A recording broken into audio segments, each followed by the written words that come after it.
तो फिर राष्ट्रमाता पंडितों ने कहा कि भाई जो मंत्र आप बताए हैं इस सभा में कृपया करके उसका विश्लेषण करके बताइए।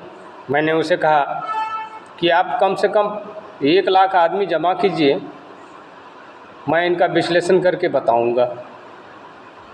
फिलहाल तो इस कहानी को यहीं रहने दें।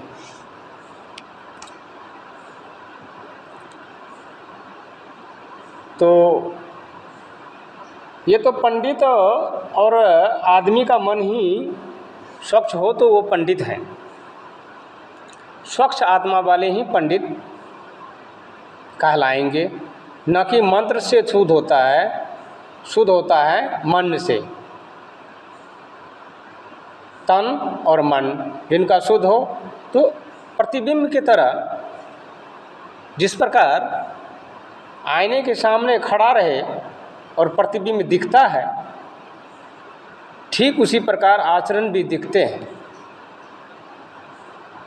आचरण एक प्रतिबिंब के समान है जो जीवन में आईने की तरह दिखाई देता है। बहुत कम लोग ही हैं इस बात को समझते हैं। आज जो कुछ भी जहाँ भी पहुँचे हैं आदमी अपने आचरण से पहुँचे हैं। आचरण सिद्ध किए बिना कोई भी मनुष्य किसी भी पद के योग्य नहीं है।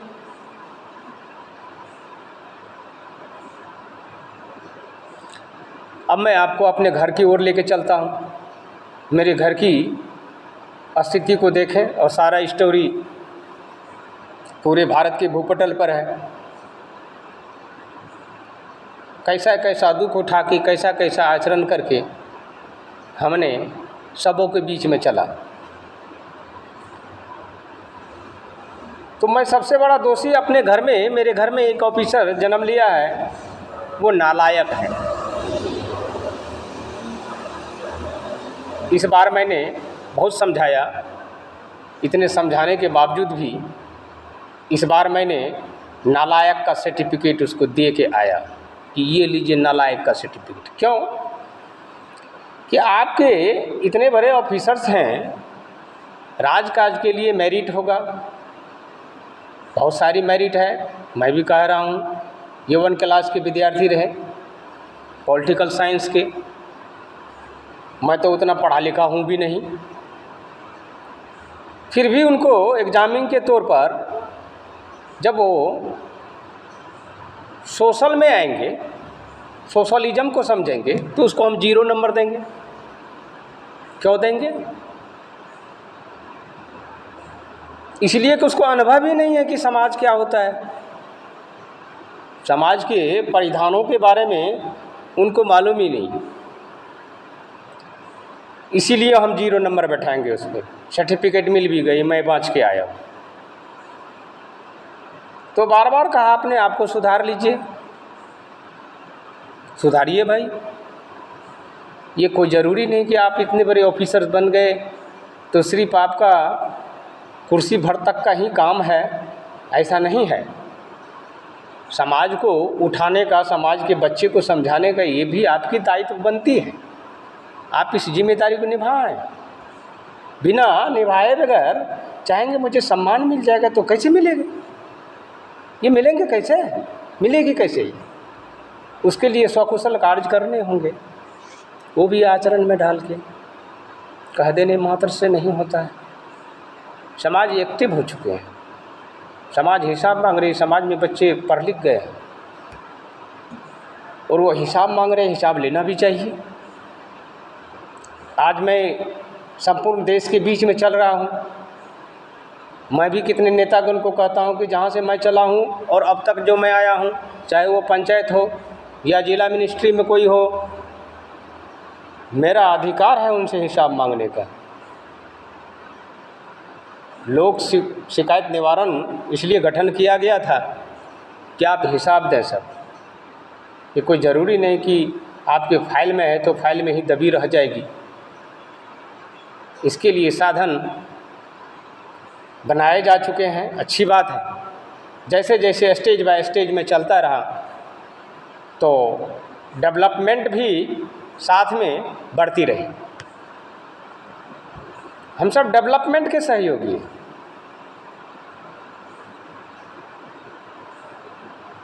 और किसी भी संस्था के हो, कोई भी हो, किसी समाज के हो, मैं अपने घर की स्थिति समझाया। अब मैं थोड़ा सा पर्दा उठाता हूँ कि आप बेघर क्यों हैं।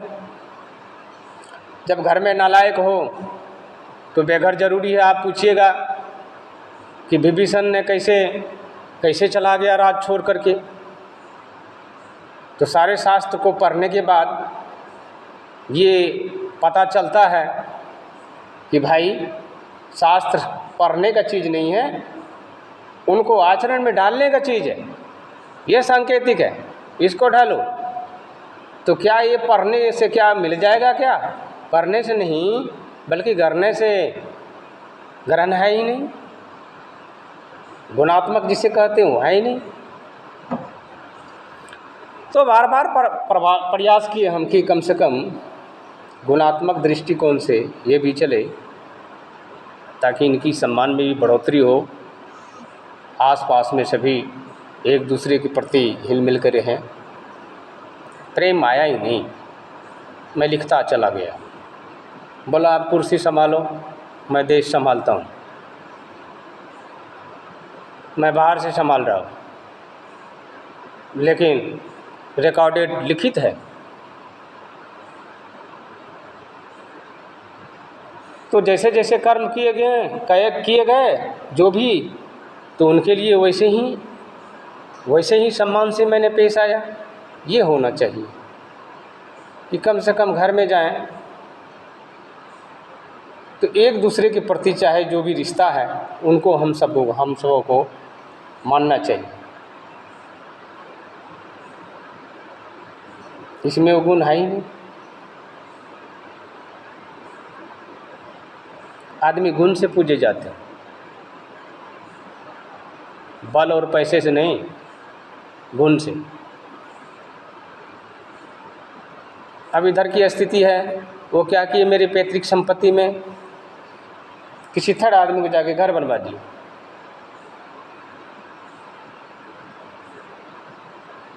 अब उनको भी मालूम है कानून का कि पैतृक संपत्ति में संपूर्ण अधिकार, उनके माता पिता की संपत्ति में पुत्र का पूरा अधिकार होगा। सोचा लड़ेगा, मैं लड़ने वाला से हूँ नहीं, मैं तो गढ़ने वाला से हूँ। मेरा ध्यान इधर है, मैं उधर कैसे लड़ूंगा? वो सारा खेल देख रहा है।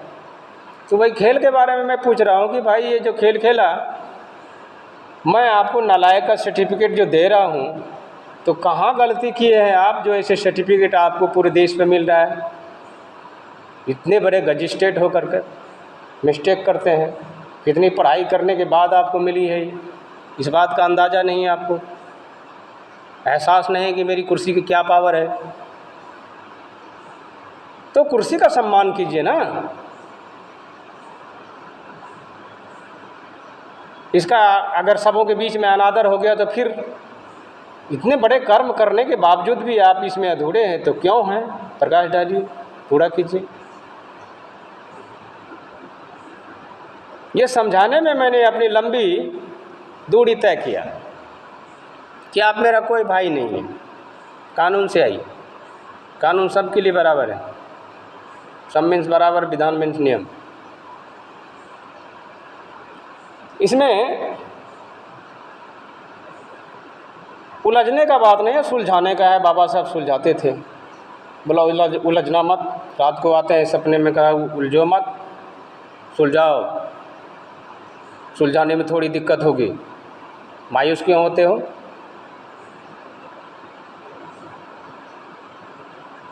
धीरज रखो। कहा बाबा ये 4 अक्षर का धीरज, धर्म, मित्र और नारी, इस स्वाभिमान में मुझे मिले, मैं करते जा रहा हूँ। मैं इसको छोड़ूंगा कैसे? ये छोड़ने का प्रश्न ही नहीं है। यही आभूषण है। कई आभूषण को पहन करके आदमी शेर बन जाता है।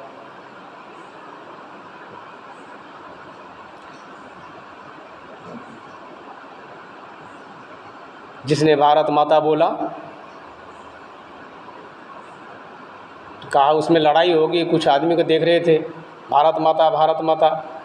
तो मैं चिल्ला के बोलता है, अरे भाई मेरे पास 9 और 10 माताएँ हैं, हो गया है, अब मैं 10 के बाद बस तो कर ही दिया हूँ, अब मुझे माता नहीं लेना है, माता मेरा संपूर्ण हो गए 10 का। 10 माताओं का बेटा हूँ तो वैसे ही संस्कार आनी चाहिए। फिर मैं गलत करूँगा तो फिर माताएं क्या बोलेगी? तो माताओं को बोलने का मौका ही नहीं देंगे हम, कि माता बोलेंगे कि तूने ऐसा ठीक नहीं किया। बेटा संस्कारवान तब कहलाता है जब माता भी कह दे अपने मुख से, बेटा तूने बहुत अच्छा काम किया, इसी तरह करते रहो। तो अंदर से ऐसा लगता है पता नहीं कितनी दुआएं मिल गई, कुछ आभास सा होता है। तो रास माता आज तक के लिए इतना ही। जय भीम, जय भारत, जय रविदास, नमो बुद्धाय।